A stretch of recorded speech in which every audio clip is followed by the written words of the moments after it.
Good afternoon, everyone. Welcome back to Your Brain on Air. I'm your host, Ollie Vogt Larson, and welcome to the final episode of the 100s. Folks, we got to make it worth it. Matt Damon was right. Weezer did not start until Scott Schreiner got there with Maladroit in 2002. Listen, I'm going to offer some hot takes because we have to get people's attention somehow. Blue is solid enough. I like Buddy Holly just as much as the next guy. Say It Ain't So, Whoa, Whoa, classics, whatever. Pinkerton is whiny white boy shit, intermingled with Rivers struggling with how many groupies and Asian women he wants to sleep around with. Green is, it's pretty peak with its vibe that it sets. Hash Pipe is probably one of their best.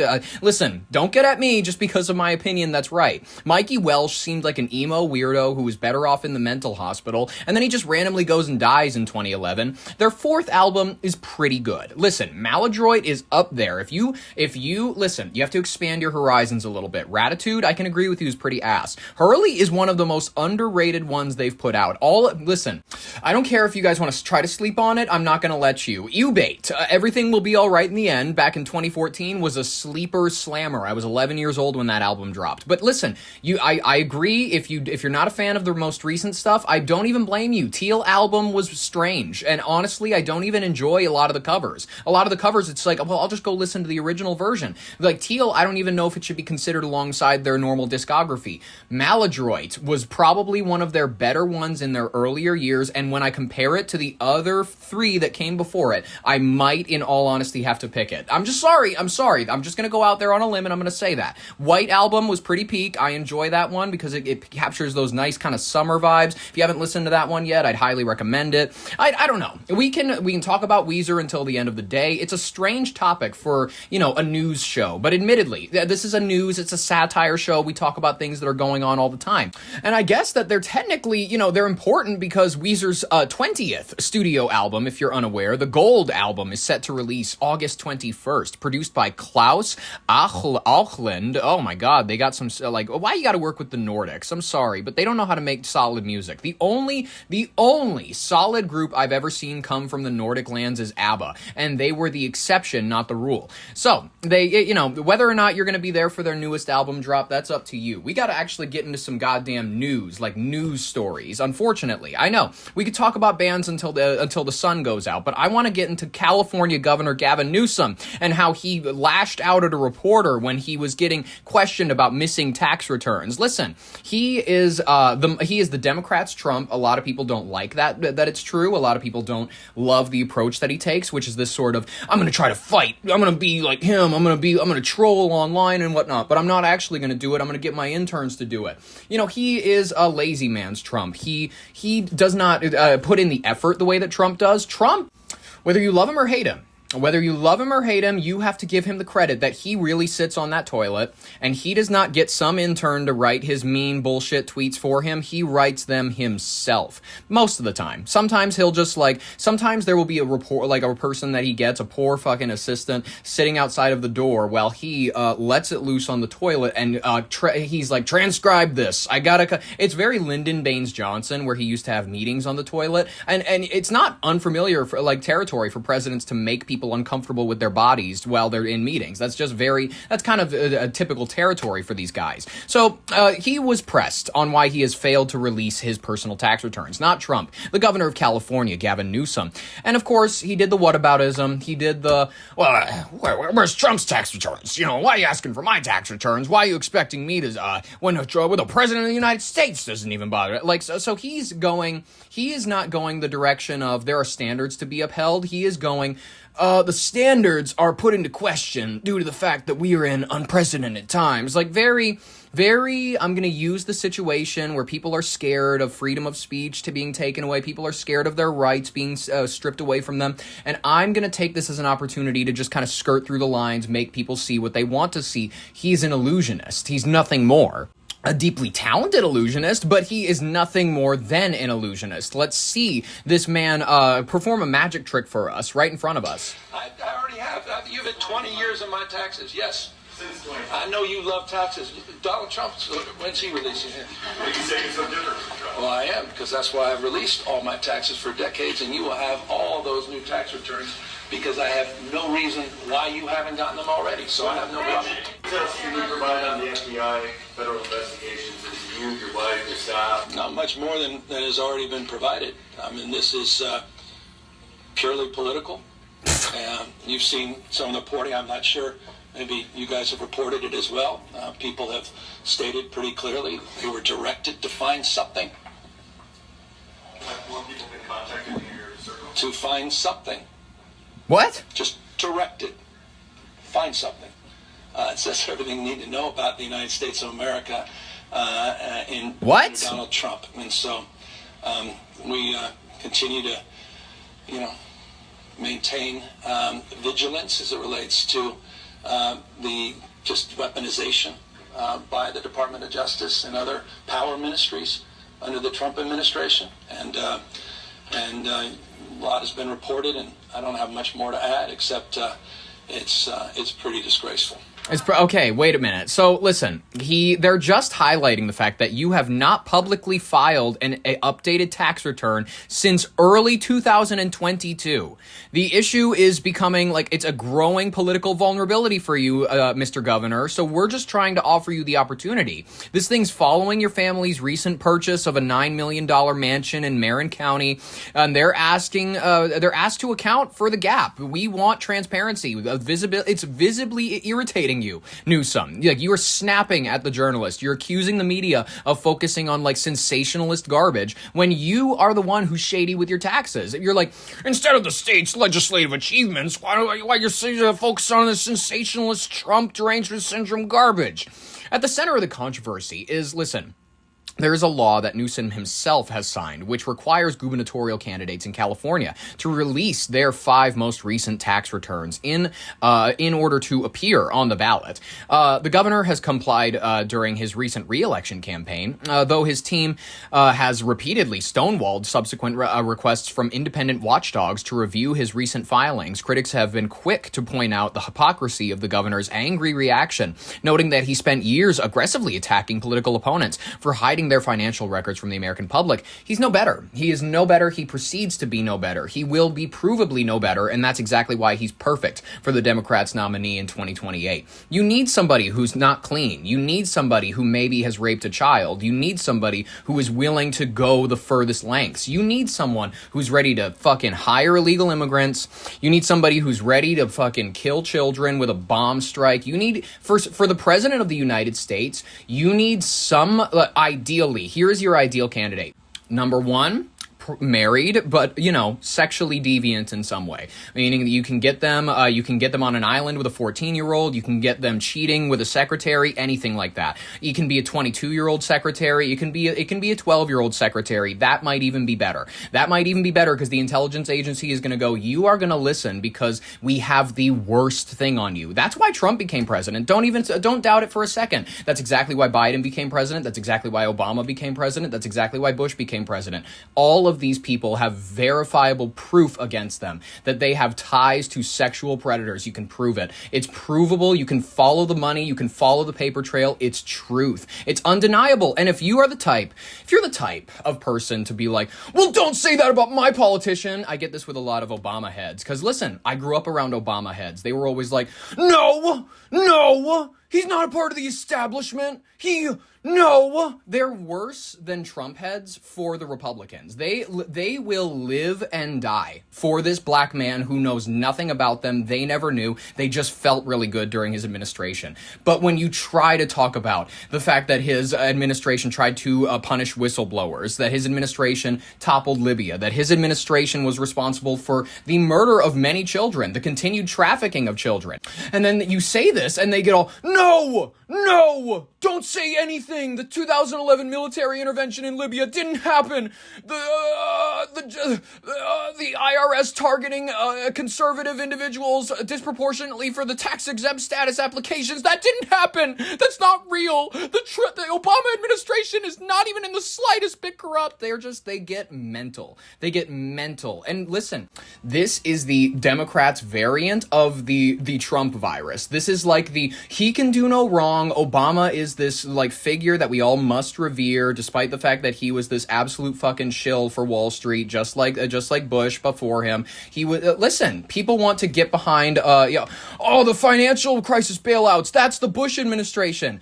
Many Americans are going to criticize the fact that the Troubled Asset Relief Program, TARP, and the auto industry bailouts continued. Wall Street bailouts continued. The very financial institutions responsible for the housing collapses were defended and protected by these people. It's fine. It's okay. It's understandable.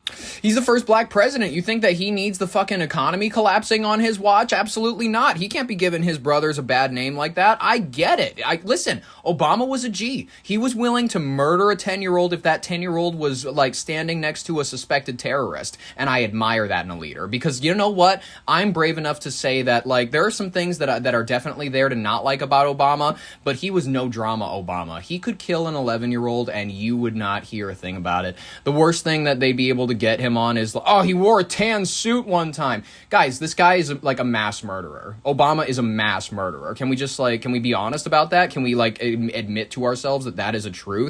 All right, whatever. The non-brave ones, the non-brave people in the audience will be like, no, what are you saying? Are you saying that he's as bad as Trump? I'm not trying to rank anybody in any degree of like, oh, who's more evil? That's like how a child looks at the world, where they're like, no, my guy he might be evil, but he's less evil than your guy. Shut the fuck up. Shut the fuck up, you fucking clowns. The people that are still bought into the idea that, oh, my party leads the country so much better. It's not your party. Do you have $1 million, dipshit? Do you have a nice house in, Martha's Vineyard? Are you able to kill your chef just like the Obamas did to that one person who threatened to expose the fact that Michelle Obama's a man?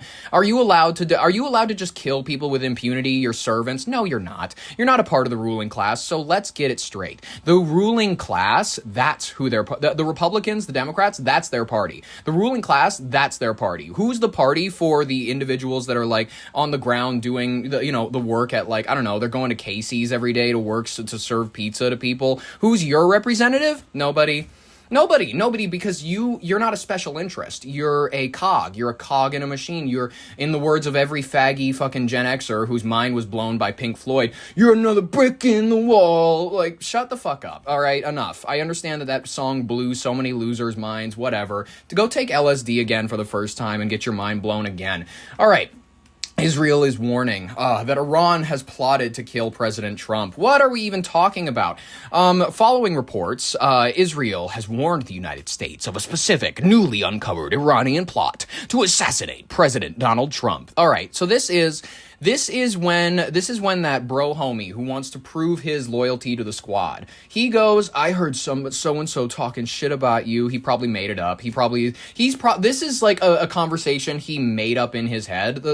Listen, Israel went ahead and said, we need to prove our loyalty to the United States. We need to prove that we're the West's major ally in the Middle East. Right now, we're starting to look like every other Middle Eastern country where we just like to, sell girls at 14 and fucking kill a bunch of people with bombs. Like, that's just every other country in the Middle East, but now it's starting to become Israel. Israel, they were like, we're democratic and shit, and all of our hairy men like to vote and whatnot. The women, they're there. But, they're mostly for decoration. Folks, this coffee is tremendous this morning. According to intelligence shared by Israeli officials this week, Tehran has allegedly devised a targeted plan to eliminate the American leader.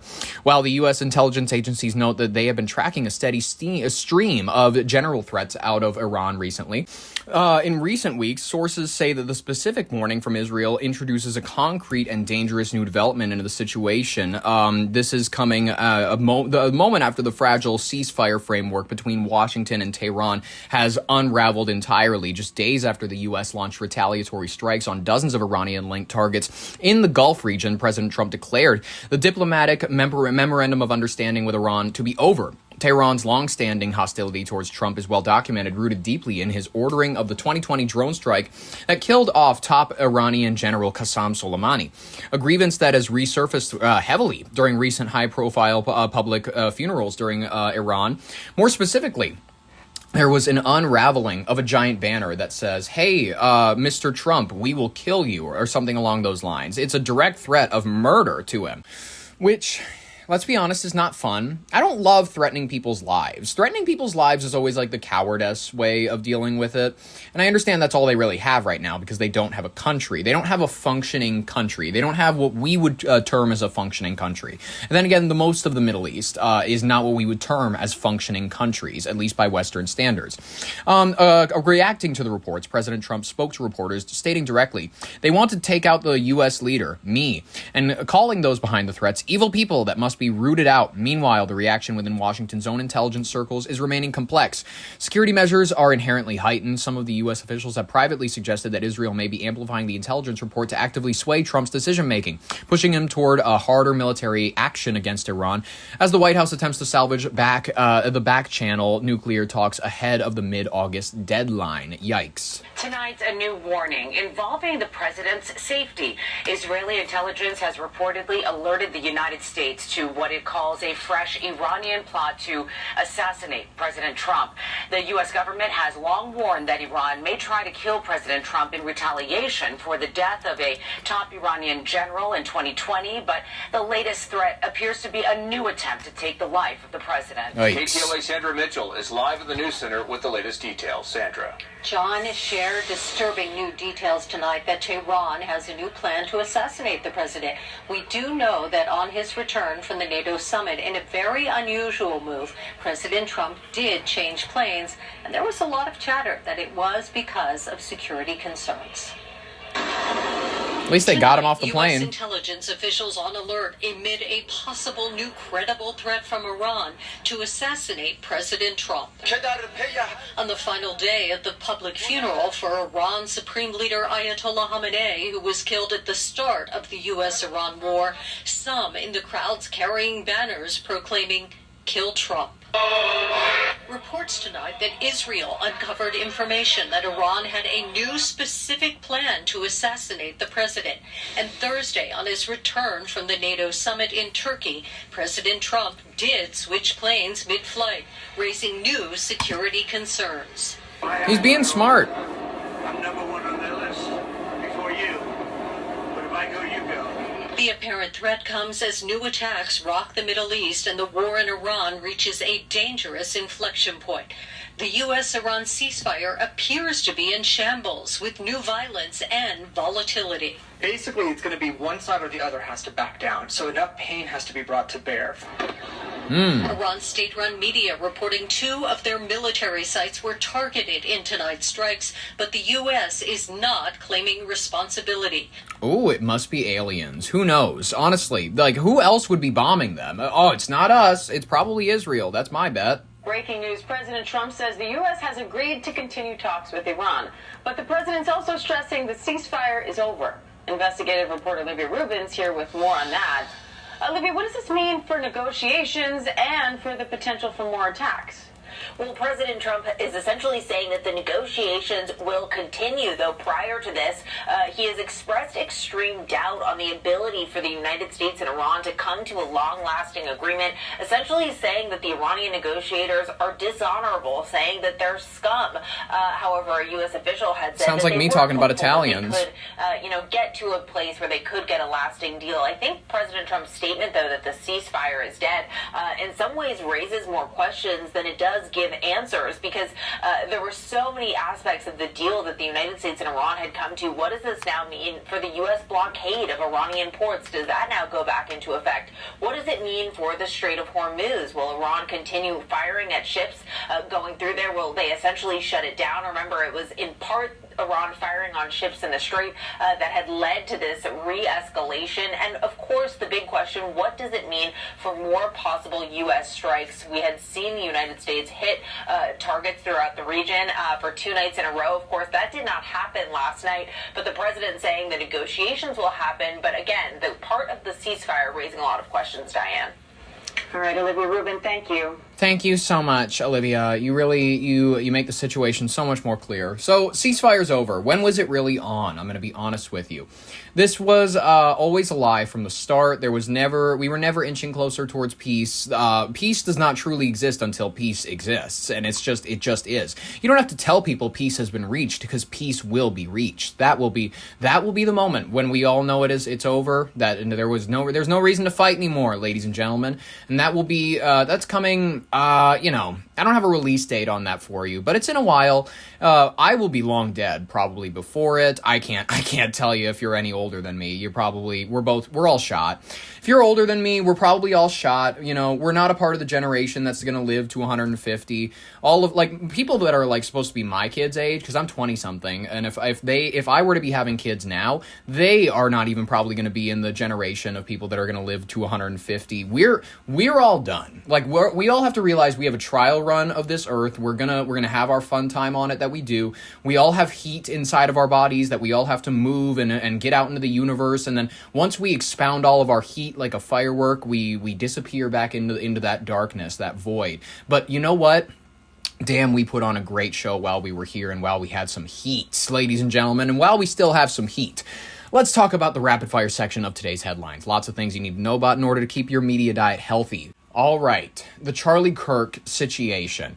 Everybody wants opinions. They are saying, well, Tyler Robinson's boyfriend, Lance Twiggs, former roommate of Charlie Kirk shooting suspect Tyler Robinson, described in an interview, shown in courtroom, how Robinson expressed remorse after Charlie Kirk's death. Testimony prosecutors could use to persuade the judge that there is enough evidence to put Robinson on trial for the assassination of Charlie Kirk. We still aren't even on the point where we are, putting him on trial for the assassination. We're debating if he's even guilty right now. Let's see what his roommate has to say about this long-haired weirdo fuck. Lance Twiggs was dating Tyler Robinson in court. An interview with Twiggs was shown in which Twiggs describes Robinson returning to their shared apartment the day after Charlie Kirk was killed. Did he talk about what he had done? Didn't go into detail. I just asked him in person if what he said was true the night before, and he said it was. He started crying a little bit and said he wishes he hadn't done it, and then kept going around and just doing stuff, I think, to keep himself busy or distracted or something. Also in court, a State Bureau of Investigations agent talked the court through text messages between Twiggs and Tyler Robinson late on the night of September 10th. September 10th is when Kirk was shot. Take a listen. And Tyler says, "I'm still okay, my love, but I'm stuck in Orem for a little while longer yet. Shouldn't be long until I can come home, but gotta grab my rifle still. To be honest, I had hoped to keep this secret till I died of old age. I am sorry to involve you." And then Lance replies, "You weren't the one who did it, right?" And Tyler says, I'm sorry." Lance says, "I thought they caught the person." And then Tyler says, "No, they grabbed some crazy old dude and interrogated someone in similar clothing." Even still, I doubt the validity of these text messages. Even still. I mean, I'm not saying that people of that age, they cannot be flowery with their language. A lot of people were like, they're too flowery, this sounds like old people trying to, text like young people, which it kind of does. But admittedly, I'm the type of person to use the word sincerely, actually. If I text you, I use words that don't always, I like to be different, and as a result, I'm guessing that's exactly these people's motivations to being like, "I'm so sorry to involve you." All this this says shit you'd hear on Bridgerton. "I planned to grab my rifle from the drop point shortly after." That testimony, those messages, key to the prosecution's case, their effort to persuade a judge that there's enough evidence to put Tyler Robinson on trial for the assassination. But, okay, this is weird. The judge, after reacting, everybody was like, "Oh, he seized up. When he watched the assassination video, he physically reacted." He then proceeded to ask if the prosecution or the defense had any videos of the event that were not altered. There was zooming, according to his words. Do you have a version of this video that does not have alterations? such as zooming or circling. My concern is that if the 1102 says what it says about the videos, these were the videos, right? But then it was altered. And typically an exhibit which has been altered, and if it wasn't done by the person who supplied the 1102, that can become problematic. Yep. And so do you have a version of this exhibit that does not have the zooming in or the circling? Again, I don't know all the alterations that were made, but that seems to fall outside the 1102 because you don't have a person testifying 1102 saying I made the alterations. And so that's the concern of the state of what Ms. Nestor was talking about as it relates to the state's evidence. I have that concern about those alterations. I don't know when they were made, how much was done to manipulate the video, and I say manipulate to, not saying it in a nefarious way, but I don't know what the scope of that is and how much it deviates from what was the original form. We have two people who have seen that raw footage, and they've explained it's the only difference between what we have originally in the original videos and what you're seeing here today. And the additions, I will submit, Judge, were only added to make it easier to view. Judge, our intent is to prepare an original version of the video that has been in dispute today, without the circles, without the blur, and without the zooming in. They did it like a TikTok video where it was like circling the area, and then it was like an arrow to tell you which person. Oh, this person sounds like an Alvin and the Chipmunks character. That's what this video was. Whatever. I don't know if he did it. I'm on like a 30% he's guilty. 70% I'm leaving room for Israel, obviously. I understand that Benjamin Netanyahu was not himself up on the roof, but when you say that Israel was involved, you can when I say the FBI or the CIA was deeply involved in MLK Jr., everybody understands that and they get it. They're like, oh yeah, the aspects of the agency were able to make that happen for sure. Like that's a conspiracy where people go like, I don't doubt it. For sure they could have done it because he's a black guy, by the way. Suddenly, because it's a black guy who's getting assassinated, it's fine to assume that the evil white people agencies were the ones who had a conspiracy to kill him. But suddenly when you talk about any other assassination in history for some reason, there's no idea that the FBI or the CIA could be remotely involved. All right, whatever. Ladies and gentlemen, let's move on to another thing. Let's move on to, how about this?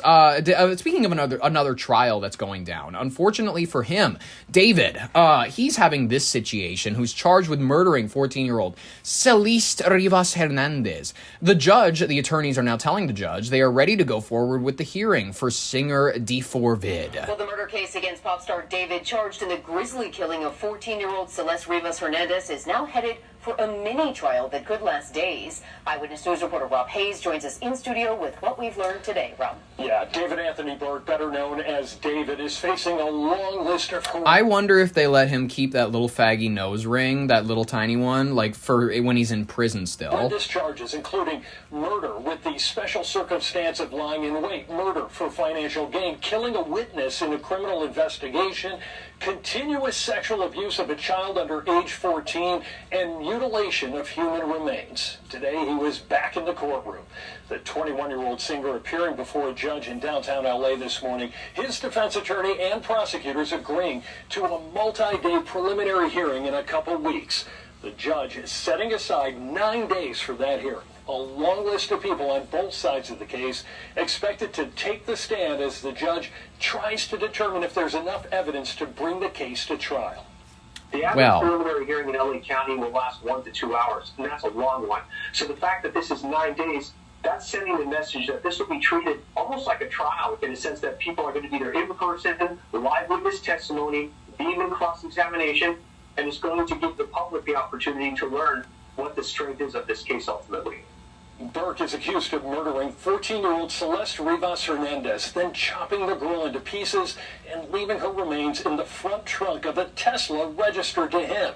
Her decomposing remains were discovered in that car last September after it had been brought to a Hollywood tow yard. Here's why I have a fraction of doubt that David is actually guilty.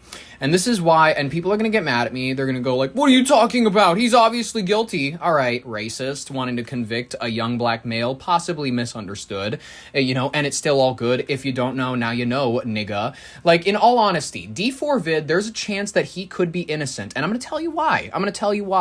Because, why? On Earth, and unless you're racist, you'll disagree with me. Because if you're racist, you'll be like, well, he's black, he's dumb. I don't think he's dumb. I think he's an ordinary man of 22 years of age, however old he is, and he is capable of thinking like an adult. Now, why would any thinking adult ever murder a 14-year-old girl, proceeding then to place her in the trunk of his own vehicle.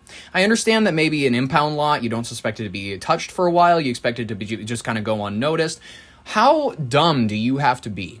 Like, put yourself in the shoes of someone who does this, where you're like, okay, I gotta kill this 14-year-old for whatever reason. Maybe they keep leaving the bike in your what's it called, the driveway, and you've stepped on it, you've tripped over it and whatnot. You're really mad at your 14-year-old kid, so you kill him one night, and then you're like, well, goddamn, how am I gonna kill and then hide this 14-year-old?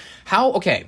Now, in your adult brain, you should go, okay, maybe the chopping up, that's a good idea because they're small. You can already get them into like a bag or something like that. If you put all the limbs, if you stack them like you're packing for a vacation, then if you zip that up, then if you let's just think about this. Where is the best chance?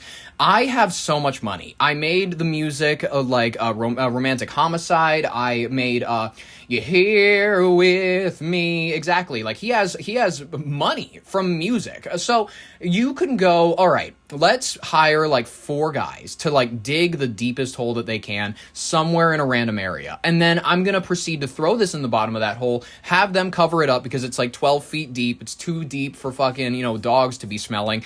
We're good. We're solid. It's over. Clean hands. I'm over. It's done. Why on earth would this guy ever put it in the back of his own Tesla? Not the back, the front trunk. It's curious. It's a very listen, I understand everybody's racist and they want to just convict a young black male. And I understand that all of you cheer when Rodney King gets beat. Me too, by the way, because I understand the seriousness of the crimes he committed and the fact that he kind of deserved that beating because of the trouble that he gave them along the chase. I get it. But listen, I'm not the type to convict a man purely on his race. Apparently you are, though. Apparently you are, because you look at D4 vid and you're like, murderer, child murderer, even though it's like, I'm sorry that I am the OJ. I am the OJ defender, where I'm like, well, the cop said nigga. Like, when the cops were talking about him, they were like, this nigger's not gonna get away with any of this. Then, it sounds like the trial was, racially targeting him. And then, guess what, guys? I'm sorry that you're racist, and I'm not. I'm sorry that you would have been disappointed at OJ's, acquittal, and I would have cheered for black rights, for black society. I would have cheered for equality, true equality. White people have been murdering people for years. You know what I mean? And who did he murder? Some white bitch, Nicole, and then he murdered some Jew, some Goldberg. Who did he murder? Who did OJ murder? Fuck. Let's see. Here we go. Ronald Goldman. There we go. I knew it was a Jew. Yeah, Nicole Brown Simpson and Ronald Goldman. See, yeah, you guys just love listening to women and Jews way more than you love listening to the black homies. The black homies, they never lie to you. What's with these homies dissing my girl? You know what I mean? I'm not gonna have you guys dissing D4 Vid because he's an iconic legend who makes good music. Maybe one good song. Here With Me is just okay. It's out of all emotional ballads, it doesn't stand out very well, but whatever. D4 Vid, I'm sorry that you are being convicted, that you are being targeted because of your race. I'm sorry everybody else is a racist and I'm not. I'm sorry. And people called me racist. For fucking calling Mitch McConnell's wife a communist spy because she fled to China because her husband's brain dead. But me and Marjorie Taylor Greene are going to be remembered as correct. We are going to be the ones who predicted that Mitch McConnell's wife, Elaine Chao, is a fucking communist spy meeting with the vice president of China. And most of you are going to be sitting there going damn, it sucks that him and Marjorie Taylor Greene are smarter than all of us. A man accused of cutting off his genitals and using them to start a fire, authorities say. Listen, you gotta give him one thing. He found a way to celebrate 4th of July no matter what anybody said. So a man has been accused of cutting off his own genitals and using them to start a fire. And no, this is not AI or a fake story. I'm Jess Williams. Nice. I'm going to tell you what we know. His name is Christopher Peden. And despite all his pain, he's still being charged with arson, which carries a potential prison sentence of about 12 years. Now, according to authorities, Fort Wayne, Indiana firefighters were dispatched to a garage fire at the same time that they got calls about a stabbing. Whew. And at the hospital, Peden allegedly told an officer that at about 2 a.m., he went into his garage with a kitchen knife to cut off his own genitals. Why? Then he allegedly poured gas on it and then set it on fire. and walked away until he found police. Now, if by chance you do want to learn more about this story, I'm Jazz Williams. You can find out more of the details when you download the WBRC News app. Shut the fuck up. All right, I know you want to self-promo, but I just wanted to hear about the man who hated himself and now is much like Ellen Page, a beautiful woman. Listen, I'm happy for him. I'm happy that he is in the Odyssey. I'm happy that he will be playing Menelaus, I believe. They are casting him. Not Ellen Page. I'm talking about this gentleman who just cut his genitals off because they are just about the same amount of the opposite gender as each other. Listen, Ellen Page, whatever you want to call her, I'm sorry, I'm not trying to dead name, but Ellen Page was a much better actress than Elliot Page could ever hope to be. Dangerous parasites are sweeping across the nation, and here are the foods that you need to avoid in order to stay safe. Moyer the Lawyer, take it away, buddy. Parasite making people sick, sweeping the nation. I'll tell you the foods to avoid. It's called cyclosporiasis, and it comes from a microscopic parasite called the cyclospora. Gross. The scary part is that health officials still do not know the exact food, grower, or supplier causing the current spike. So for now, the smart move is to be careful with the foods that have been linked to past outbreaks. So number 1, bagged salad mixes and salad kits, especially the pre-cut mixes with romaine, iceberg, cabbage, and carrots. Uh-oh. The safer move is to buy a whole head of lettuce, throw away the outside layers, and wash the inside leaves yourself. Sorry, lettuce Number 2, likers. fresh cilantro and fresh basil. If you're eating them raw, wash them good and understand that cooked is safer. Number 3, raspberries. Who the fuck's eating raspberries? Tiny little crevices make them hard to clean, and that is exactly where this parasite can hide. Cooked raspberries, pies, jams, that's much safer. Good. Number 4, snow peas. Not much to say about these. I've only ever seen these at Panda Express. I don't really know what they are. Me neither. Number 5, green onions. Trim the root, peel the outside layer, wash thoroughly, and cook if you can. Okay. Symptoms usually show up a few days to 2 weeks later. Sudden stomach chaos, cramps, bloating, nausea, appetite loss, bathroom trips that come out of nowhere and keep coming. It usually does not spread person to person. It comes from contaminated food or water. Symptoms can last many weeks. Thank you to the 9% of you who stayed to the end of the video. As always, I have a special treat for you. Ooh. Ooh. Damn. Nice. Damn. Go off, King. Ooh. Damn, he's good. I'm putting this guy in the description. He gets a follow. This guy's getting a follow. This guy's kick-ass. Ooh. Damn!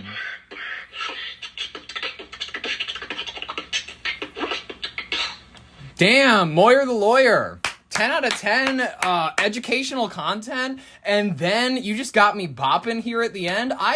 I've been making content for however many episodes. We're nearing 200 episodes, and not one of my videos has been close to nearly that as informative, stimulating, and entertaining. Moyer the Lawyer, I hope to strive to your level of creative excellence. I see you as a modern Adonis, a modern lighthouse toward which I might steer my narrative ship, and I cannot wait. Marco Rubio has announced the deportation of the Laotian national and convicted sex offender pardoned by Tim Walz. Well, Tim Walz, I understand that he did not read any of this. I understand that listen, I don't know how you don't read something before you pardon somebody. I understand that you just hear something. This is like how Trump pardoned a lot of the January 6th people, even the people convicted of assaulting police officers. He just heard, well, my party really doesn't like the people who were convicted for January 6th, so I'm just going to pardon him.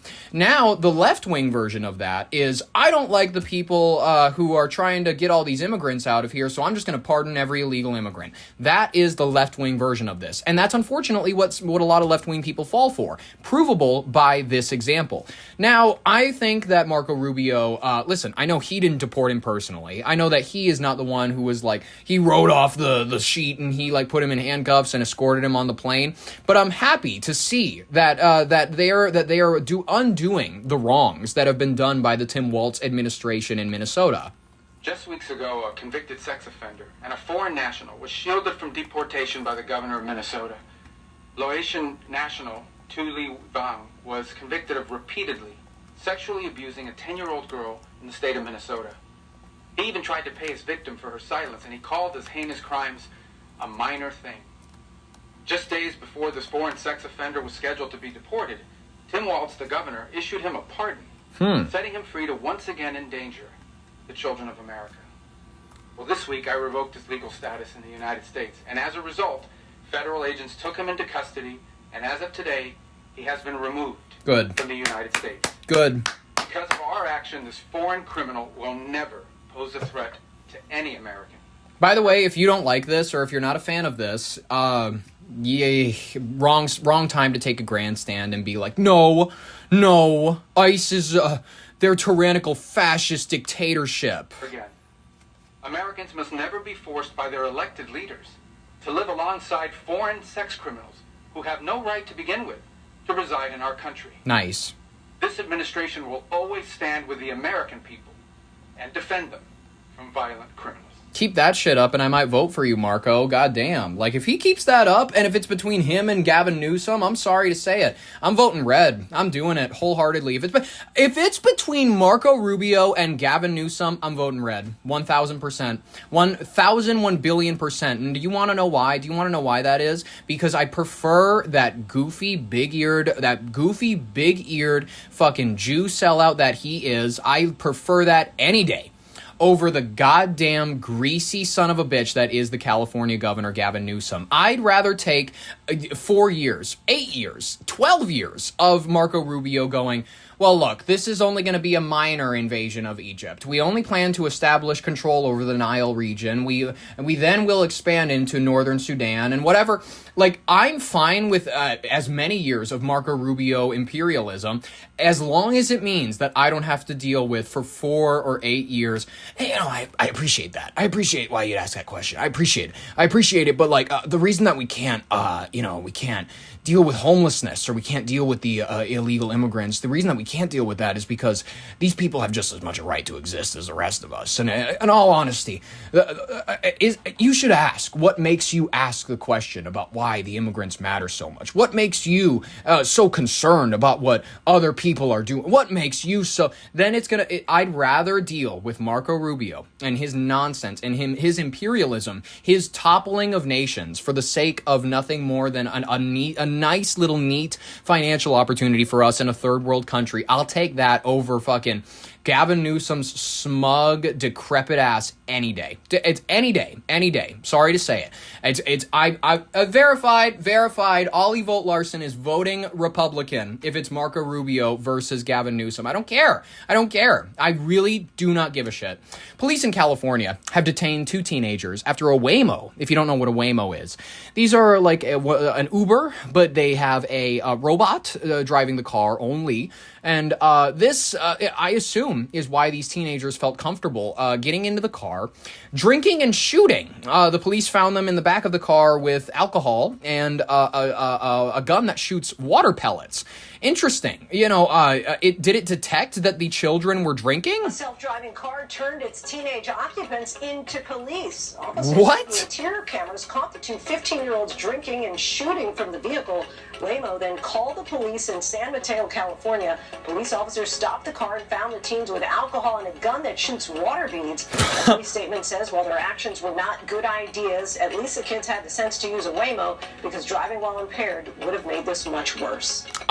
So if you're going to be drinking with your buddies and shooting water pellets or even paintballs around the neighborhood, be smart and take an Uber, take a Waymo, and do not drive yourself. Be a responsible, menace to society. Be the type that's gonna I'm not gonna kill somebody. I'm just gonna get the robot driver to kill somebody when it merges onto that family of 4 and knocks them off the highway. All right, restaurants are going viral. More specifically, this restaurant is going viral for billing parents for their kids' unruly behavior.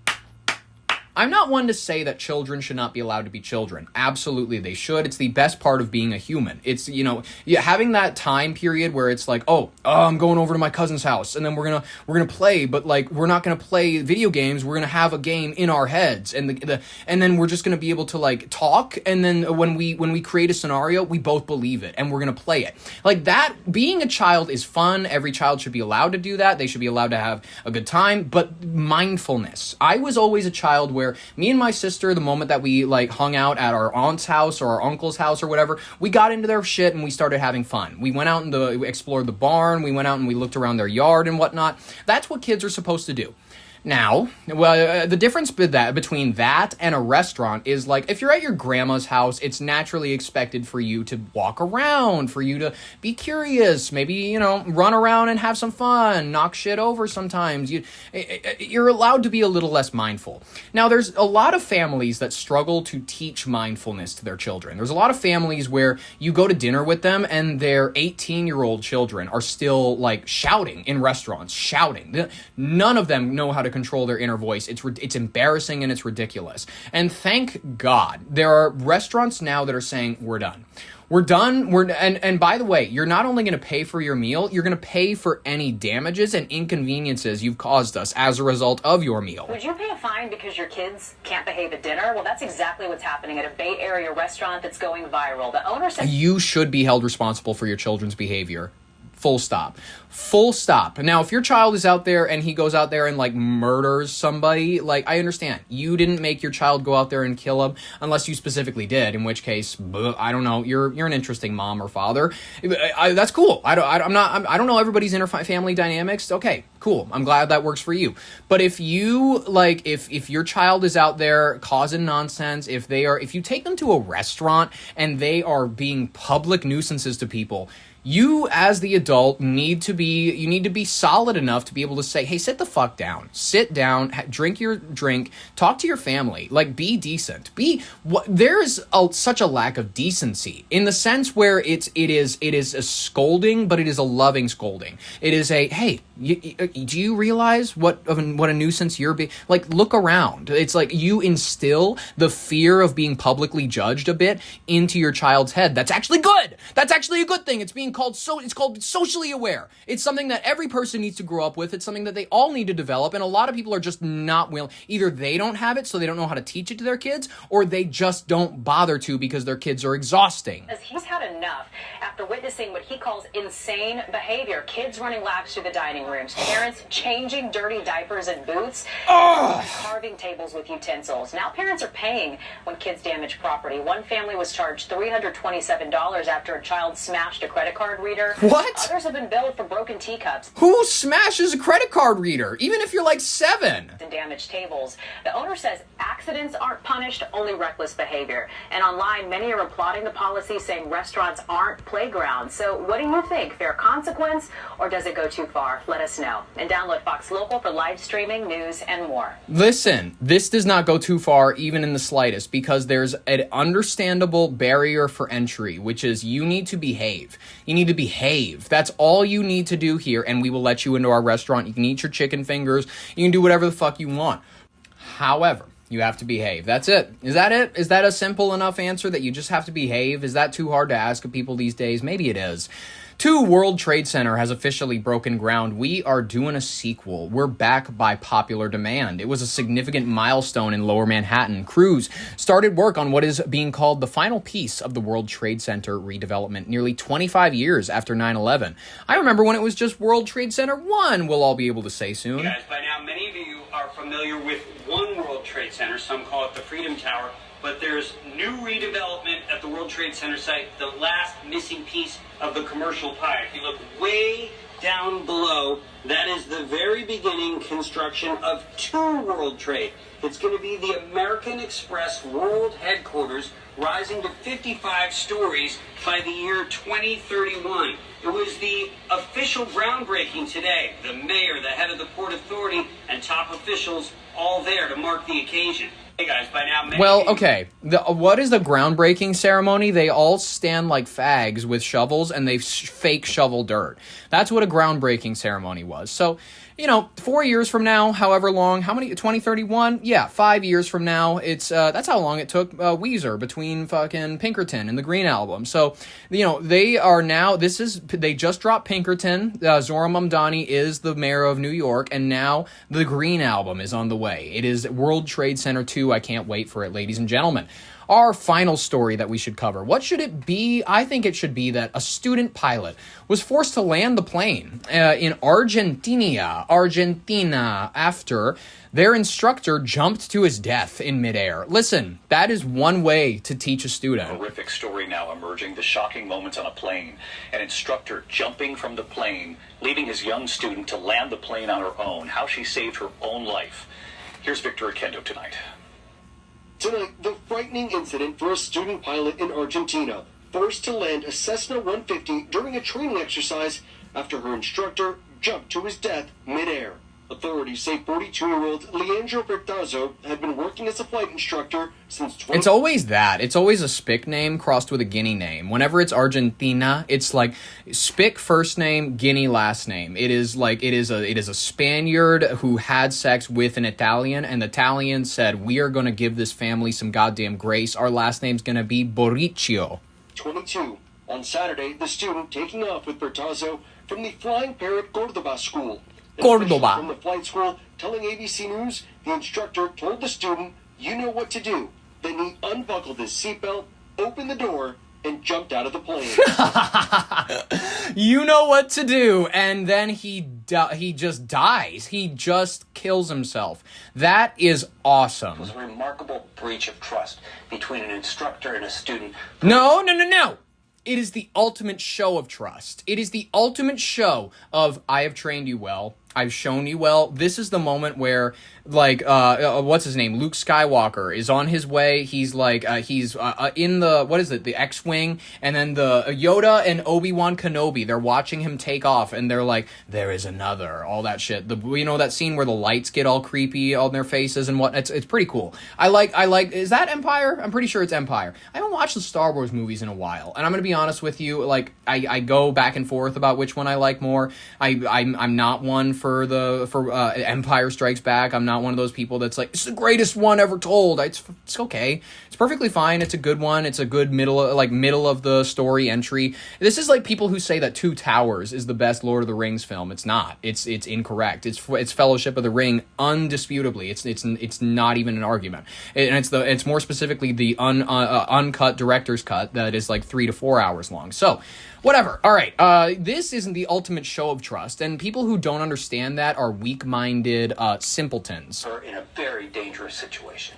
The 22-year-old student alerting the flight school and managing to land the plane safely. Good for her. Actually had her license. She just didn't have the number of hours that were... Good for her. She just didn't have enough hours, but she had her license. And he goes, you know what to do. He's so confident in her, and he loves her so much that he goes, I trust you to be the beacon and the deliverer of my death. I will cast myself from this bird, and you will then deliver yourself back to the cradle of society. Tell them that I disappeared. Required to use that license. Police locating Bertazzo's body in the Toledo district around 6 p.m. According to a school official, Bertazzo's family says the pilot had gone to see a psychiatrist last week. David, that student, still in shock after landing, saying she initially thought her instructor was joking. The federal prosecutor's office is investigating. David? You know, that poor girl, I really do feel bad for her because that undeniably is a very traumatic thing to have the person who taught you to fly the plane or something, like an instructor, to have somebody kill themselves in front of you is a little unnerving. To, like, watch them without the backpack on, to watch them, like, all right, you're good, and you're like, what? What are they talking about? They throw on no parachute, and they jump out of the plane. I'm sure it's going to be a lot for her to live with, and I'm very sorry to hear that for her. It's terrible. That's not a fun angle of this and whatnot. I feel terrible for her on that front, but goddamn, she must be a great pilot, and she will be a great pilot. And you know what? When she is working at American Airlines or whatever in the next few years, she will be able to tell people. When she's working at like Cordoba Air or something like that, she'll be able to go, I learned how to fly from the best, and now he flies in the skies with me. I look out and I see him flying. Every single time I look out of a plane window now when we're up in the sky, I see him, and he blesses my flight every time. Ladies and gentlemen, it's a story of true love, and it's a story of the true mentorship. This is a story as old as time. If you like The Karate Kid, you've seen this with Mr. Miyagi. If you're a fan of old literature and whatnot, you've seen this in many cases. This This is an old story of a mentor and the mentee. And the mentee now, she will go on to live a great life of success in pilotry and aeronautics, and he will die. That's about it. Ladies and gentlemen, Trump says that he could be the greatest communist in history. This will be our final story because it fascinated me so much when he went ahead and declared at a recent news conference that he could be the greatest communist in history. Speaking to reporters following a global NATO summit in Turkey, the president used a provocative line to mock the economic forum of the far-left Democrats, arguing that the core concepts of communism are deceptively easy to sell to the public. It's true. They're very, very deceptively easy because the whole idea is that, hey, you're nice. Wouldn't you wish that everybody else was as nice as you and everybody just kind of gave just as much to each other and nobody had to want for anything? Completely neglecting the fact that nobody's ever going to work just as hard as anybody else. It's completely variable. It assumes that humans are ones that you can program. They're not something that is variable, something that is allowed to choose its own destiny. Communism requires the mental idea that you don't think of humans as individual units. You think of them as cells, all forming together to make this beautiful big creature we call humanity. That allows you to look at people and sell death as like, oh, well, this group of people has thoughts and ideas we don't like. That's a cancer, and it's threatening the good of the giant combine, the good humanity we want to build, so we have to stomp out those ideals. The communism angle it treats humans not as individuals, it treats them as a unit, and that is exactly why it can never work, but it is deceptive to most people who have the fantasy, the idea in their minds that humans can all collectively work together and find a way to live in perfect peace and harmony. These are idealists. They're utopians. And the reason you should never trust a utopian is they're telling you this. They're being flat out honest with you. They're saying, I like humans, I just don't like all the human messy parts. I like humans, I just don't like all the parts that make them human.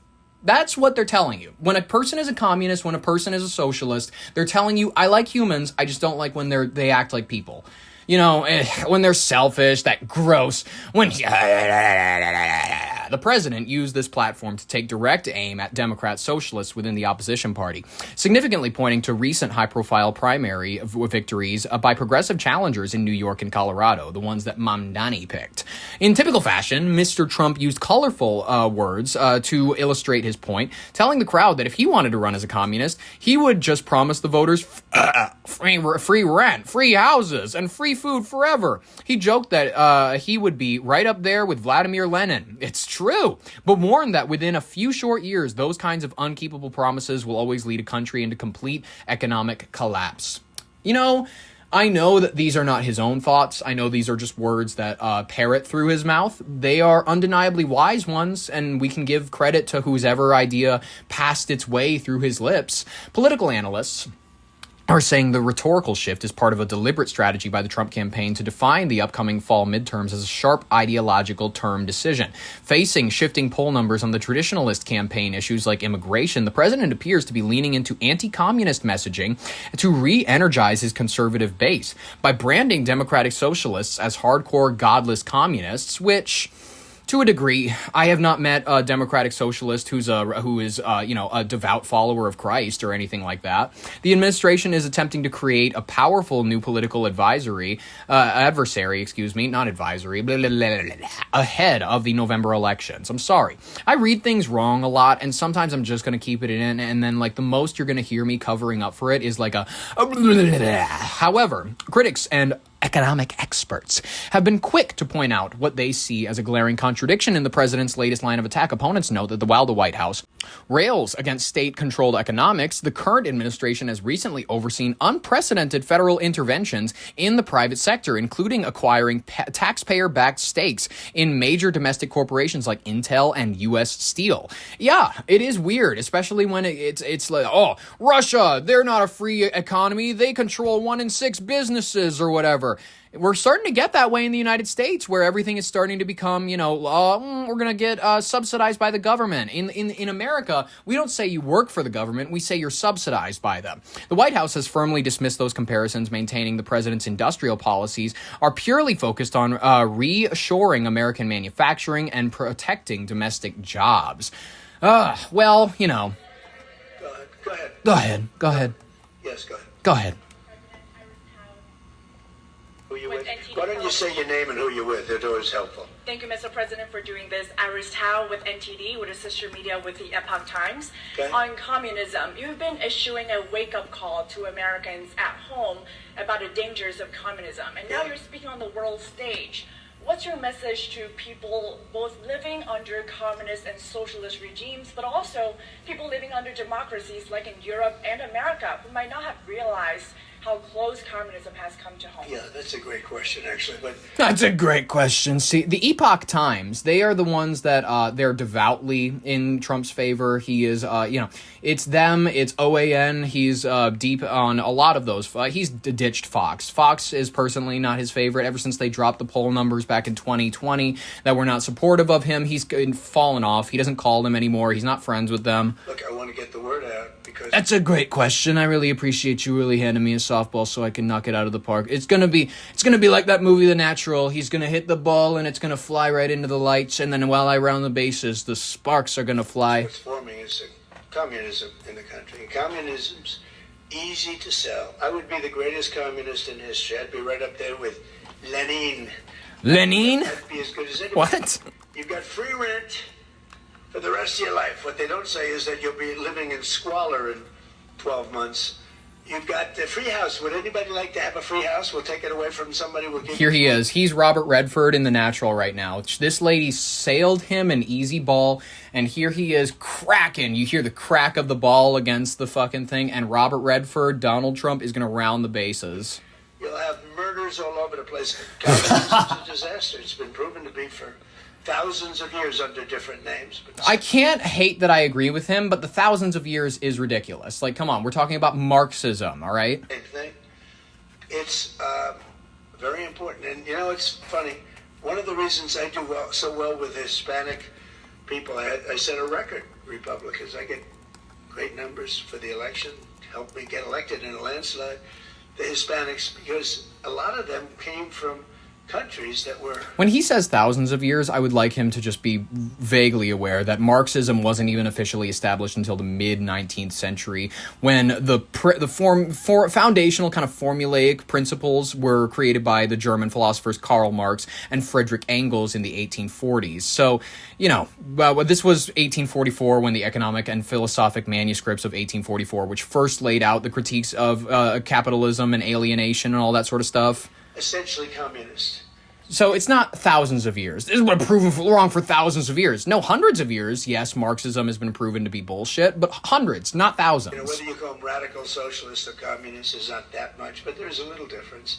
There is a little difference because socialists believe that they can keep the angles of democracy that they like while neglecting the fact that only for socialism to be achieved, you must inherently neglect the want of the populace. You must inherently be anti what the common man wants. That is the only way that communist Russia, the communist Angles have ever been able to ever perform themselves as countries. And they say social democrats. We're social democrats. It sounds so nice.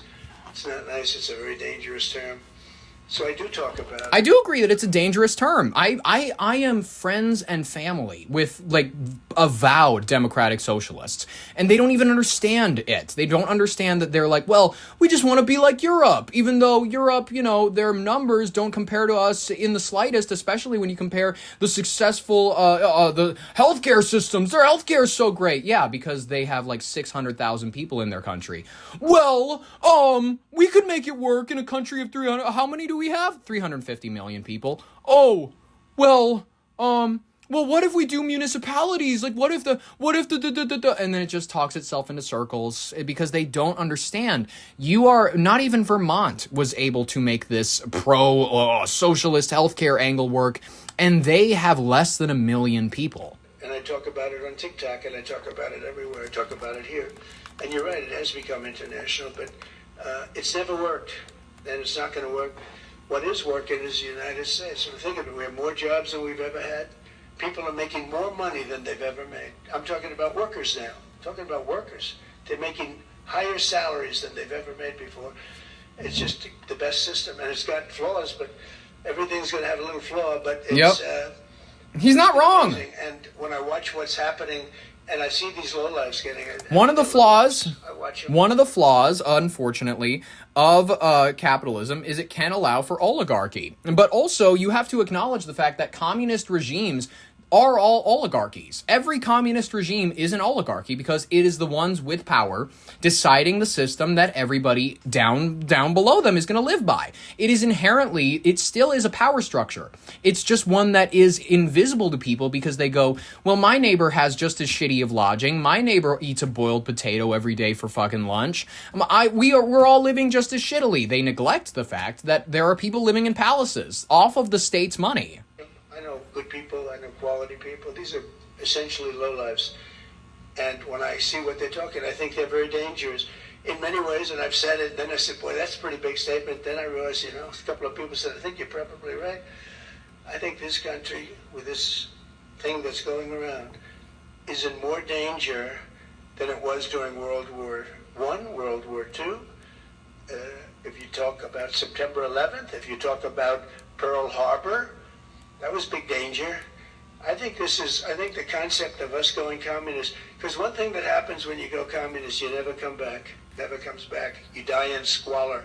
He's not wrong. He's not wrong. You can come back. You can come back and you can become Russia and you can make money off of your natural resources, pillaging, public funds, all that sort of stuff. And you can make your society recognizable as a society. It's not gonna feel the same. It's not gonna be nearly as prosperous for whoever, killed the previous leaders. You die a horrible death. You die in squalor.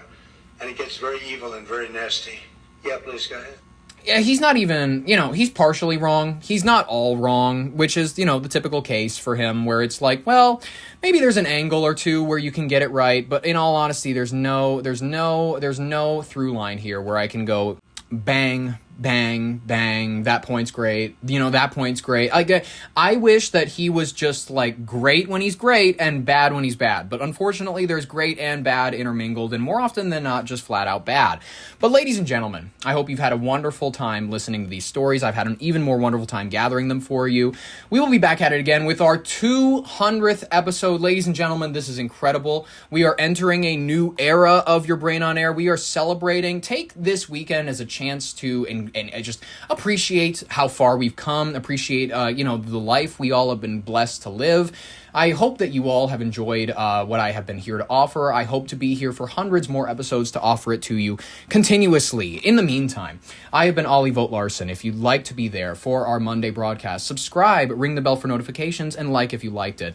In the meantime, I have been Ollie Vogt Larson with Your Brain on Air. Thank you so very much for listening. I will catch you next week on Monday with a new episode. In the meantime, bye-bye.